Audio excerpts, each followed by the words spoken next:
যে গত মাসে মানে নভেম্বরের দ্বিতীয় সপ্তাহে 11 তারিখে পাকিস্তান থেকে একটা জাহাজ, পণ্যবাহী জাহাজ বাংলাদেশের চট্টগ্রাম বন্দরে এসেছিল এবং তখন ভারতীয় মিডিয়া বলার চেষ্টা করেছিল ওই জাহাজ ভর্তি করে নাকি পাকিস্তান থেকে অস্ত্র আনা হয়েছে। আচ্ছা, অস্ত্র আনা হয়েছে কি হয়নি সে আলোচনায় আমি একটু পরে যাচ্ছি, কারণ অস্ত্র আনা হতেই পারে। আমাদের দেশ, আমরা স্বাধীন দেশ, আমরা অন্যকে দেশ থেকে অস্ত্র কিনতেই পারি, কিন্তু অন্যায়টা কোথায় আমি জানি না। যাই হোক, তবু তারা বলেছিল একটা উত্তেজনা তৈরি করার জন্য। এটার একটা কারণও ছিল হয়তোবা, সেটা হলো যে করাচি থেকে এইভাবে সরাসরি জাহাজ গত কয়েক বছরে আসেন। গত কয়েক বছর মানে কি, আমাদের স্বাধীনতার পর থেকে আর সরাসরি করাচি থেকে কোনো জাহাজ বাংলাদেশে আসেনি। এটা একটা কারণ হতে পারে। যাই হোক, এসেছিল। এটাকে কেন্দ্র করে নানা আলোচনা এবং ভারতের মিডিয়াগুলো নানা কথাবার্তা বলেছে যে অস্ত্র এসেছে, কী কী অস্ত্র এসেছে তারও একটা গ্রাফিক্যাল ডেসক্রিপশন দেওয়ার চেষ্টা করা হয়েছে। তো সেগুলো তেমন একটা মানে পায় না, একে হালে পানি পায়নি। এর মধ্যে আজকে একটা অদ্ভুত ঘটনা ঘটলো। আজকে আমি দেখলাম যে ভারতের বাংলা, আজ তক বাংলা, এই টেলিভিশনের একটা অনুষ্ঠানে আমি বাংলাদেশের একজন সাংবাদিকের ইন্টারভিউ দেখলাম। অনুষ্ঠানটার নাম হলো খবর এখন, রাইট নাও। এটাতে এক ভদ্রমহিলা, উনি উপস্থাপক, উনি বাংলাদেশের একজন সাংবাদিকের একটা ইন্টারভিউ নিয়েছেন এবং সেই সাংবাদিকের নাম হচ্ছে সুশান্ত দাশগুপ্ত।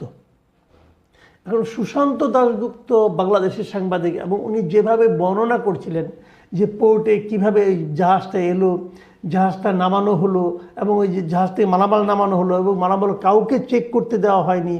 তারপরে সেই মালামালগুলিতে পেঁয়াজ থাকার কথা, আলু থাকার কথা, সেই আলু পেঁয়াজ কোথায় গেল, কোন ট্রাকে করে কে নিয়ে গেলো কেউ জানে না। এই ধরনের নানা ধরনের কথা উনি কিন্তু বলার চেষ্টা করলেন। আর ওদিক দিয়ে উপস্থাপিকা যিনি ছিলেন তিনিও বেশ খুঁটিয়ে খুঁটিয়ে জানতে চেষ্টা করলেন। এবং এই বলতে বলতে সুশান্ত দাশগুপ্ত এক পর্যায়ে বললেন যে বন্দরের কয়েকজন অফিসার নাকি ওটা চেক করতে চেয়েছিল যে কন্টেনারগুলিতে কী আছে, কিন্তু তাদেরকে চেক করতে দেওয়া হয় নাই। এরকম অনেক অফিসারকে নাকি গুম করে ফেলা হয়েছে। যাদেরকে গুম করা হয়েছে তারা কোথায় আছে কেউ জানে না, তার ফ্যামিলিও জানে না। এখন তার ফ্যামিলি একটা মহা আতঙ্কে আছে, তারাও মুখ খুলতে চায় না এবং পুরো দেশে একটা এখন আতঙ্কের মতো পরিবেশ বিরাজ করছে এবং কেউ প্রশ্ন করলে তাকে গুম করে ফেলা হচ্ছে, মেরে ফেলা হচ্ছে। এই ধরনের নানা ধরনের কাহিনী এই সুশান্ত দাশগুপ্ত সাহেব বর্ণনা করলেন। তো মোদ্দা কথা যেটা, এবং উপস্থাপিকাও বারবার বললেন যদি সেখানে আলু এসে থাকে, পেঁয়াজ এসে থাকে, সেটা কোথায় গেল, সেটা তো বাংলাদেশের বাজারে দেখা যাচ্ছে না, কে নিল, কোথার থেকে নিল, এই ধরনের নানা ধরনের প্রশ্ন।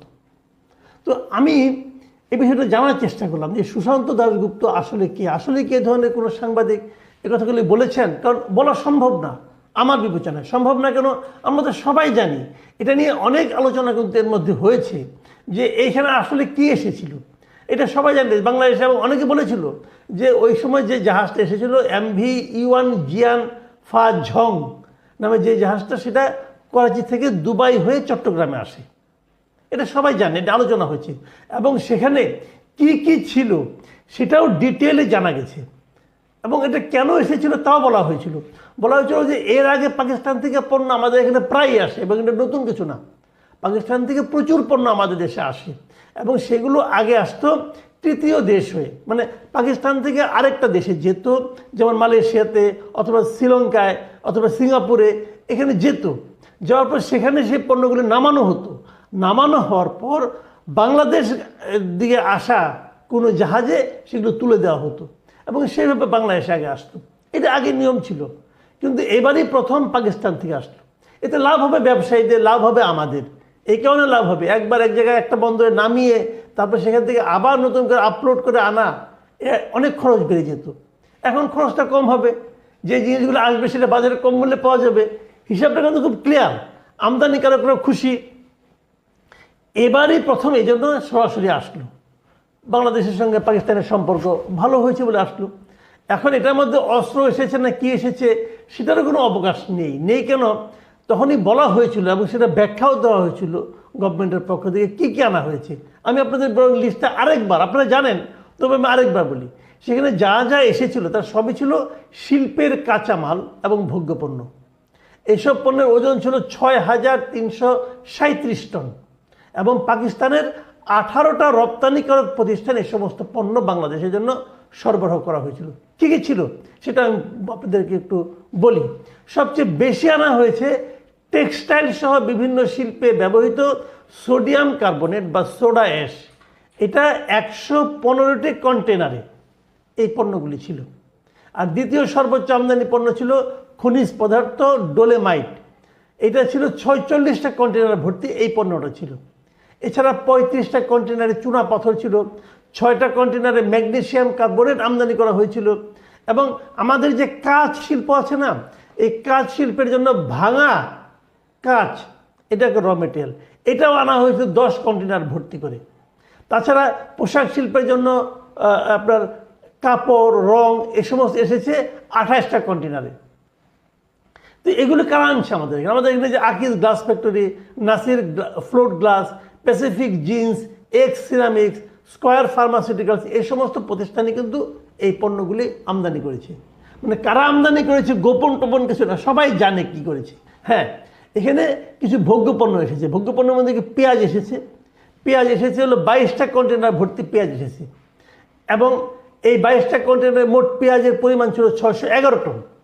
আর এর বাইরে 14টা কন্টেনারে ভর্তি এসেছিল আলু, তার পরিমাণ ছিল 203 টন।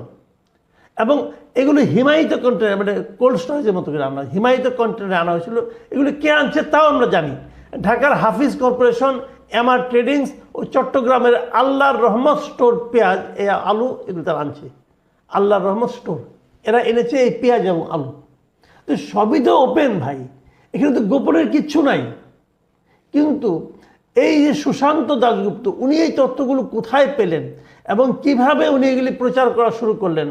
উনি বলেন আগে আসতো রেড জোন দেওয়া, এখন আসছে গ্রিন জোন দেওয়া, অতএব এগুলি হয়ে গেছে। তারপরে কাউকে দেখতে দেওয়া হয় নাই, কোন ট্রাকে সেখান থেকে বন্দর থেকে বেরিয়ে গেছে কেউ জানে না, গোপনে রাতের অন্ধকারে এগুলি পাস করে দেওয়া হয়েছে, এই সমস্ত কাহিনী। ইন্টারভিউটা 25 মিনিট ধরে এই সুশান্ত দাশগুপ্ত এই সমস্ত ওনার মন বানানো কাহিনী বলে গেলেন। এখন প্রশ্ন হচ্ছে, এবং সেটা কিন্তু ইন্ডিয়ান মিডিয়াগুলো খুব সুন্দরভাবে গ্রহণ করলো। এখন প্রশ্ন হচ্ছে উনি কে?